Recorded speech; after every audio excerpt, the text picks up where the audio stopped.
pandangan Prof. Cak, Gimana? sekarang kita ada di mana nih coba? Di mana? Sekarang itu kita ada di kantornya seorang tokoh. Tokoh kawakan, mantan dubes Rusia. Di sebelah gua ada duduk mantan menteri hukum dan HAM zamannya SBY. Ngeri. Lu jangan ngeri aja, gue jadi ikut ngeri nanti. Langsung aja, Oke, ya. siapa? Prof. Hamid Awaludin. Prof, terima kasih udah terima kita semua nih. Ngacak-ngacak kantornya Prof. Gak apa-apa ya? Nggak apa-apa. Nah, oke, Bang Hamid. Ya. Biasanya cirinya kita ini kalau di belak-belakan, pertanyaan pertama langsung aja. Ya. Boleh ya? Boleh. Nah, sebetulnya ini pertanyaan ngeri-ngeri sedap sih. Boleh. Jadi nggak apa-apa ya? Boleh. Oke, pertanyaan pertama gini, Prof. Asal jangan kau minta bayaran kalau saya jawab. Luar biasa. Kalau menurut Prof, kenapa? Kok kayaknya ini Erlangga Hartarto kayaknya merelakan peluangnya? Ya, penjelasannya sederhana. Apa itu? Anda kan sudah tahu. Ada masalah kan di kejaksaan? Oh, mengenai kasus apa itu ya? Apa Apa, Cak? impor itulah. Awalnya ngomong ini. Katanya dia bilang, oh saya nggak mau dikonoha aja, saya langsung aja. Impor kan? Oh, iya, impor itu ya. Impor ya. Oh, Nah, impor minyak gitu. ya. Kalau kita lihat proses ini kan bak meteor cepat sekali kan? Iya. Kok tiba-tiba di Benar. atas. Nah, waktu sebelum putusan MK, sebenarnya masih ada keraguan apa lolos atau tidak kan? Iya. Iya. Gitu? Makanya masih enggak lah saya. Benar itu. Politik Iya, politik sen kiri belok kanan tuh, Prof. Ya. Tapi begitu ada MK langsung bak meteor itu kan. Saya sendiri kalau Anda tanya Iya. saya sangat anti putusan MK itu. Wah. Tapi ya, saya warga negara yang taat berkonstitusi kan. Benar. Putusan ya putusan. Benar.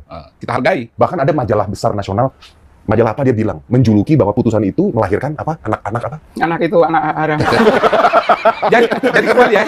Jadi kembali logikanya ya. Kembali logikanya. Jadi kita kembali ke ide semula. Mengapa Iya. isu impeachment itu? Iya. Ya. Orang ragu bahwa pemilu itu berlangsung baik. Iya, itu Karena sih. menjadikan Mas Gibran sebagai calon itu sudah menggunakan berbagai kiat. Iya, Benar. Dan tidak mungkin hanya sampai calon kan? Iya. Dia harus dijadikan. Harus jadi. Nah, kalau jadi calon itu menggunakan pelbagai kiat, tentu menjadikannya dia juga akan menempuh pelbagai kiat. Iya, Itu sebenarnya. benar. Rentetan ini yang membuat orang Jadi nggak yakin sama nggak pemilu bersih yakin. itu ya, Prof ya? pemilu ini bersih. Tapi gini, Prof. Ini saya menemukan gini ya. Sebelum putusan MK itu kan apa? Survei-survei itu kan menunjukkan bahwa isu 3 periode, isu Gini. itu kan banyak yang nolak, berarti masyarakat masih Ya jadi gini, memang yang mulia Bapak Presiden kita ini sejalan dengan iklan furniture. gimana tuh? Ada link, begini ya. Kameramen kita Ya. juga ketawa tuh, Pak. Gimana, Prof? Sekali sudah duduk, lupa berdiri. Setelah dia menikmati satu periode, ingin 3 periode kan? Iya. Tapi kan tidak ada partai politik yang mendukung perubahan konstitusi kan? Karena semua punya calon. Kalau di sorry saya potong, Prof. Itu kan kalau bos ya kan? Kalau di Konoha tempatnya saya main Konoha, sama Konoha. Cak Den, Nggak usah Konoha. itu kursinya yang dibawa sama yang pengusaha penguasa. Iya. Terus lanjut, Prof. Ya, Gimana, jadi kembali ya. Iya. Memang beliau sangat menghayati Oh. itu iklan linknya itu. Sekali sudah duduk lupa berdirinya. Oh, iya. Mau 3 periode. Oh, iya. Caranya apa? Memobilisasi kepala desa kan? Ya. Benar. Nah, persis sama Orde Baru nih ceritanya Iya, nih. iya. Ya, Lebih berat. kebulatan tekad. Iya, Ya, benar. mendukung Bapak Soeharto sebagai Bapak Pembangunan. Kalau ini tegak lurus. Tegak lurus ini. Tegak lurus ini. Iya kan? Betul. Setelah gagal ini, karena tidak ada partai politik besar yang mau mengubah konstitusi, Mm-mm. muncul ide penambahan masanya 3 Ya, tahun. Alasannya karena 3 tahun COVID.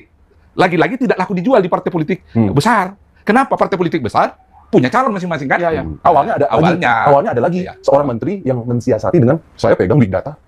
Iya kan? Semua itu pernik-pernik aja Itu ya. pernik sebetulnya Pernik ya? saja. Oh. Tapi ide semula itu Likna. Sekali sudah duduk, lupa berdirinya. Berdiri, Gitu, iya. ya. Nah, ini semua rangkaian.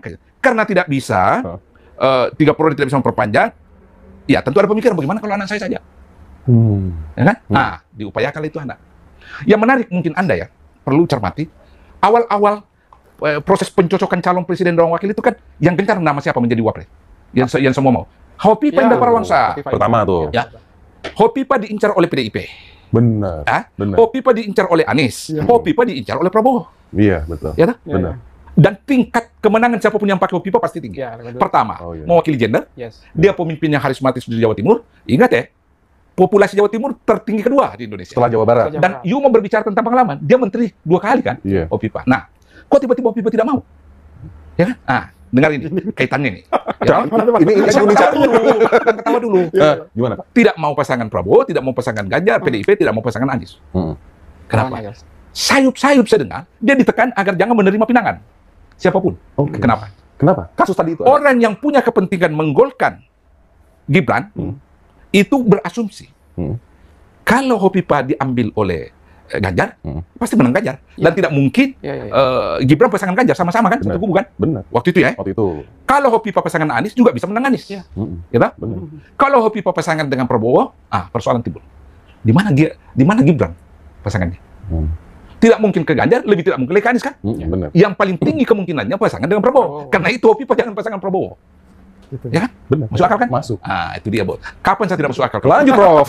Ini menarik nih. Ya kan? Itu satu itu tuh, sebenarnya. Oke. Mengapa pipa tiba-tiba hilang dari percaturan? Dan tiba-tiba di Konoha Ya. ada Konoha itu petugas-petugas apa? Konoha itu itu negara entah berantah. Kalau saya nyebutin aman di situ. Oke. Ada yang didatengin gitu tuh, iya kan? Oke, ya. Di Jadi kantornya gitu. semua rentetan kejadian ini kalau kita sulam itu kelihatan. Oh. Bentuk sulamannya lukisan apa, tapi harus dijahit ini supaya potretnya jelas. Terus harapan kita supaya pemilu ini jadi baik itu gimana, Prof? Kalau kayak Pertama, gini. Gimana? betul-betul ada pengawasan total. Dari Harus mahasiswa turun tangan. ini Berapa juta mahasiswa pakai jaket kalian, jaket alma mater, awasi tiap TPS. Perlu pengawasan dari luar nggak? Yang kayak awal-awal reformasi dulu itu. Ya nggak apa-apa, Iya kan? Iya, buka aja biar transparan. jurdil, iya kan? Ingat ya, perbandingan. Pada tahun 2004, banyak orang kan Iya, gelisah dan khawatir pemilu tidak berlangsung baik. Ya. betul. Kenapa? Karena pertama kali kita melakukan pemilihan presiden langsung. langsung. Berdarah-darah lah, apalah. Tapi waktu itu saya di KPU Iya. saya buka KPU terhadap International Observer. Yes. Dipimpin oleh Jimmy Carter. Ya. Begitu pemilu berlangsung, Jimmy Carter ngomong, ini pemilihan bersih, semua kan diam kan? Iya. Tidak ada macam-macam.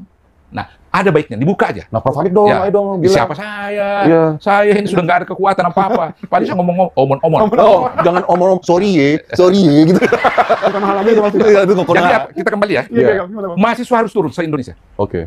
Ya. Itu ngawasin TPS. Ngawasi TPS-TPS. Ngawasi para kepala desa. Oke. Ya. Dan harus kerjasama Bawaslu.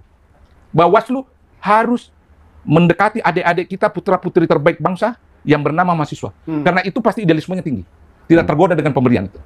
Ya, Iya, iya. pakai jaket alma mater masing-masing di provinsi, kabupaten. Buktikan bahwa kalian ingin menatap masa depan lebih baik. Kalau mau menatap masa depan lebih bagus, memberi kepastian, penyelenggaraan pemilu harus bersih. Prof, Nah, ini benar sih urayan yang dari Prof Prof Hamid. Sekarang saya mau lebih mendalam lagi mengenai masalah hukum di eranya Pak Jokowi Iya, ini ya, sekarang. gitu loh. Menurut pandangan Prof Hamid gimana sih, gitu loh? ya, gini.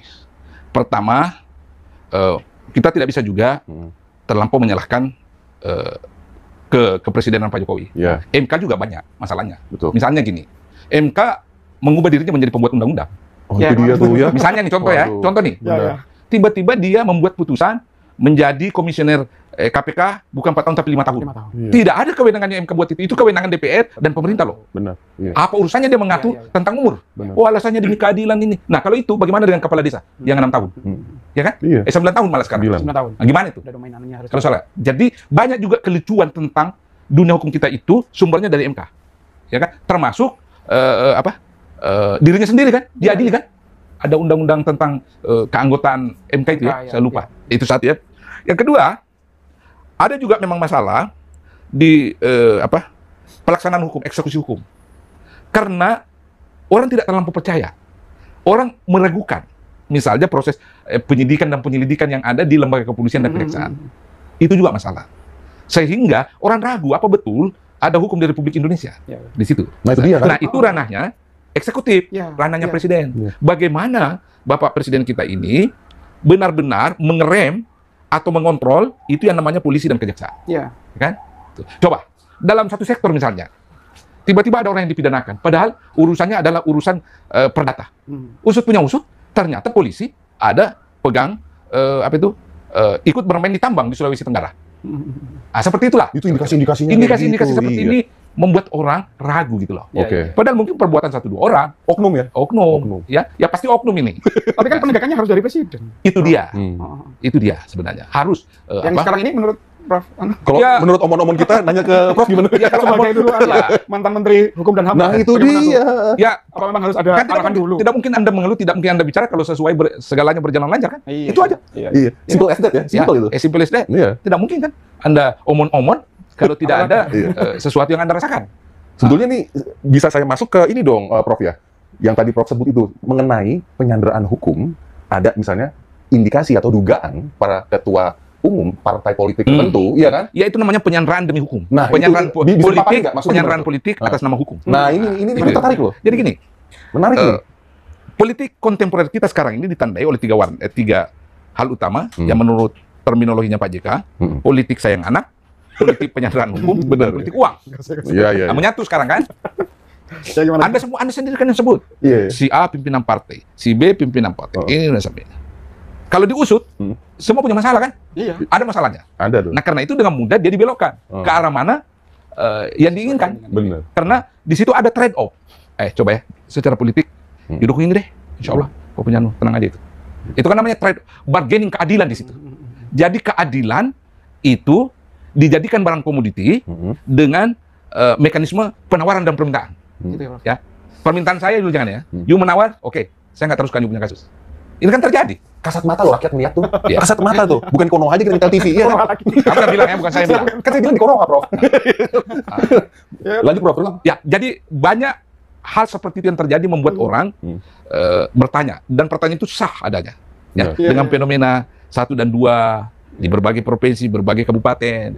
Sekarang kan susah sekali kita bendungin informasi kan, Iya. gara-gara teknologi kan. Benar, viralisme kan gitu langsung viralisme semuanya. itu Iya. susah sekali dibendung. Apa yang terjadi di kampung saya, Iya. Pinrang sana, Iya, iya. dengan mudah you tahu. Iya. Bahkan you lebih dulu tahu daripada saya sebagai orang Pinrang. Iya, saya malah bisa kontak Orang Prof. Ini ada apa kejadian Iya. Pinrang gitu. Itu seperti itu. Terus harapan Gen Z supaya ini segera Ya, terselesaikan gimana tuh? pertama ya, siapapun yang terpilih ke depan, benahin.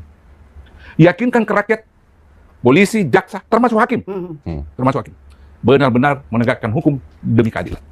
Ini harus dilakukan. Itu. Siapapun yang terpilih, Caranya? Siapapun yang terpilih tapi dengan jujur dan adil dong, Iya. Prof. Iya kan? Iya pasti harus Caranya jujur tuh dan Prof adil. yang susah, Prof. Harus keras. Sekarang. Harus keras gitu. Keras. Kasih contoh. Mulai keras. Misalnya kalau saya presiden, Ya, ya. ya, saya mau gedor polisi dan jaksa dan hakim, saya kasih contoh, anakku tidak ikut bisnis misalnya, Oh. kasih contoh, boleh berbisnis, tapi jangan manfaatkan kekuasaan. Kalau nggak bisa ngasih contoh, Bagaimana mungkin ditiru? nah itulah. Ya, yang terjadi sekarang, Bukan di Konoha ini, Prof. ya, level bawah melihat ke atas. Benar. Dia ditekan, disuruh menyetor. Ya. Kemudian di atas ini ada lagi di atasnya kan. Benar, iya. Jadi bagaimana mungkin you perintah anak buah menjadi orang jujur kalau segala proses kesehariannya itu dilakukan dengan cara tidak jujur? Nggak mungkin. Yang di atas kasih contoh ke bawah. Simple as that. Benar. Ya kan? Kadang gini, Prof. Di TV itu ada tuh pemimpin yang bilang jangan cawe-cawe, jangan apa, yang macam-macam. Tapi sebetulnya tindakan di bawahnya beda sama yang diomongin di Ya TV. itu, nah, itu kan Instruksi, bawahan di bawah itu kan tahu. instruksi. Iya. Bawahan level bawah itu tahu. Lu omong kamu. Sen kiri belok kanan ya, Prof. Iya. ya? Bahkan yang Bawaslu aja pernah bilang gitu, Prof. Bahwa ya kita sudah kasih surat ke Pak Iya. Presiden bahwa menteri semua itu harus netral gitu. Pertanyaannya kan, Bapak netral nggak? Bapak bisa diingetin nggak? Kalau mau kampanye minta izin nggak? Cak, Izinnya. gue malah Jadi banyak banget ngomongnya. Cak, gue malah ini, Bro. Gimana? Baca ya, Prof ya. Ada Bawaslu bilang, Bawaslu Jakarta. Iya, iya. Dia nyatain si Gibran itu yang kasus bagi-bagi susu itu, Susu. Prof, itu dia bersalah. Tapi kan hukumannya harusnya yang menghukum itu yang mengeluarkan kan PJ gubernurnya itu, Prof. Tuh.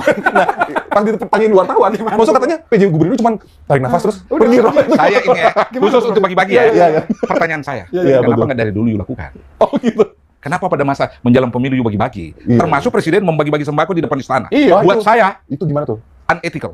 Sangat tidak etis itu. Hmm. Ya, menjelang pemilu dan anakmu menjadi calon, you bagi-bagi sembako di depan istana. Itu menurut saya unethical.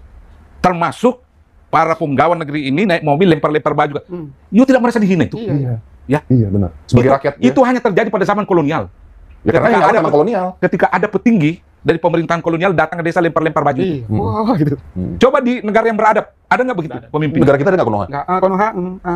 Oh. Jangan ngomong. Maksud saya gitu tadi, Prof. Maksud saya, berarti kalau saya bilang bahwa rezim sekarang ini benar-benar nilai etika gitu, pandangan Prof. Nah, ini nggak omong-omong. Bener nggak nih? Itu bener nggak? Ya. Ini pertanyaan oke nih. Statement saya jelas bahwa itu tidak etis. Oh, Cak, bener tuh, Cak. Ya. Berarti bukan Dan kita aja yang gila. mengganggu standar harga diri. Ya. Iya. Mengganggu standar harga diri itu. Dignity-nya di mana? Ya, ya. Mobil, lempar baju kaos. Iya. You sebagai orang beradab dengan standar tinggi, gimana perasaan itu? Dilempari begitu oleh pemimpin. Iya, iya. Benar. Ayo. Kedua, bagi-bagi susu, bagi apa? Terutama apa istilahnya sekarang itu? Yang bantuan Bansos. sosial. Bansos. Kenapa baru sekarang ini menjelang pemilu dilakukan? Kenapa? Mau itu namanya El Nino kayak El apa kayak El Sulfat kayak itu kan nggak boleh juga kan ya? Asal jangan El Manik ya. El Manik itu bintang film. Kau belum lahir. Itu kan tadi bener kata Prof itu nggak etik kan, nggak etis. Kenapa baru sekarang? Iya. Ya, Iya. Kenapa baru sekarang? Nanti ada persoalan tuh.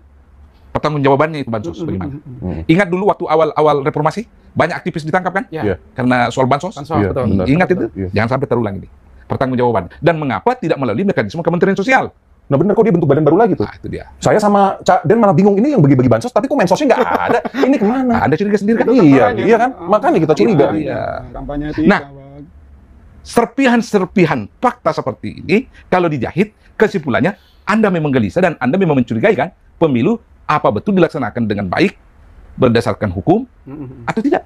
Yes, Itu. paham. Kuncinya di situ. Kuncinya sebenarnya. dari atas ya, Prof. Iya. Ada will ya. Iya. Willnya harus dari atas ya. Saya ingin beritahu Anda ya. Hmm. Waktu pemilu 2004, saya ketua Pokja kampanye. Ya. Aturan kampanye itu semua saya buat. Ingat ya, pada waktu itu pertama kali ada debat presiden, calon Ya. presiden wapres. Iya, betul. Di situ saya sangat hargai seorang yang bernama Megawati Soekarno Putri. Dia incumbent loh. Ya. Mau jadi presiden, Ya. pemegang kekuasaan tertinggi. Tertinggi. Ya. 3 kali saya semprit. Bukan 3 kali. 3 kali saya gagalkan kampanyenya. Karena sudah melewati kota. Dia tunduk. Tidak bertanya. Nggak melanggar, malah langsung tunduk dia langsung. Oh, oke. Saya hanya telepon ketua timnya yang menjadi penghubung dengan KPU, Mas Pramono. Pramono. Mas, Ibu Presiden nggak boleh lagi kampanye loh, sudah lewat ininya. Itu hanya setengah jam kemudian ditelepon. Pak Hamid, Ibu tunduk. Wah, ini penjaga konstitusi. Iya. Makanya saya sangat tunduk. Iya. 3 kali. Mas, tolong jangan deh. Tunduk itu Bu Mega. Bu Mega ya. Padahal presiden. Iya. Aku ini siapa? Iya. Hanya anggota KPU kan? Iya. Waktu itu. Kalau yang sekarang nggak ya sepertinya Iya. Saya buka lagi anggota KPU. Ini bilang kok lagi. Kami ini mau giring saya membuat pendapat ini. Prof, itu kan tugas kita, Prof. Prof, ini pertanyaan terakhir nih, Prof. Karena udah gini-gini 30 menit nih. Prof, kita semua publik tahu lah kalau Prof itu dekat banget sama Pak Yusuf Kalla. Iya. Yang kita hormati lah, iya kan? Nah, Bapak bangsa. Bapak bangsa. Nah, saya mau bacain. Ini jadi timbul tafsir-tafsir. Ada berita, saya sih kira 11 Januari. Nah, Pak JK bilang begini. Kalau kawan kita yang satu itu marah terus. Bagaimana kira-kira negara dipimpin oleh orang yang suka marah? Bagaimana kira-kira kalau dia berdebat dengan kepala negara lain, bisa ditonjok kepala negara lain, kata Pak JK itu. Nah, itu jadi timbul tafsir. Saya cuma mau jawabannya dari Prof Hamid. Kalau Tanggapan. tafsirnya Prof Hamid itu ditujukan ke siapa dan jawabannya apa? Ya, kalau saya, Iya. mungkin dia tujukan ke Prabowo. Oh, gitu ya. Iya. Nah, ya kita Kan saya belak-belakan. Iya, belak-belakan ya. Makanya Makanya belum tentu dia tujukan. Penafsiran saya Iya. itu. Iya. Karena kalau ketiga calon ini, Anies tidak suka marah. Iya. Ya kan? Iya. Mas Ganjar nggak suka marah. iya. Prof Mahfud nggak suka. Ya kan? Iya. Gitu. Jadi, kemungkinan yang dia maksud itu Prabowo. Oh. Tapi emang dia yang paling suka marah kok. Oh, gitu. Itu Cak. Ya. Gitu. Oke. Udah nih, Udah, saya sudah. Oke. Pesan-pesan buat Gen Z milenial 14 Februari ini, Prof. Iya. Apa nih, Prof? 2 Mana minggu lagi. tulisannya? Nah, ini. Pesan-pesan apa, Prof? Gunakan hak pilihmu, anak muda. Pemilu adalah simbol pengejauhan kedaulatan rakyat. Kalau kalian tidak mendukung dan menjaga pemilu agar bersih, masa depanmu akan suram. Itu permintaan saya kepada anak-anakku semua generasi milenial. Ini untuk dirimu sendiri. Jangan tergoda dengan janji, jangan tergoda dengan pemberian, dan jangan takut dengan intimidasi. Kedaulatan seorang manusia ada pada kemampuannya menentukan pilihannya sendiri. Be a man. Yes. Cakep kan? Sampai ketemu lagi sama gue Singgi dan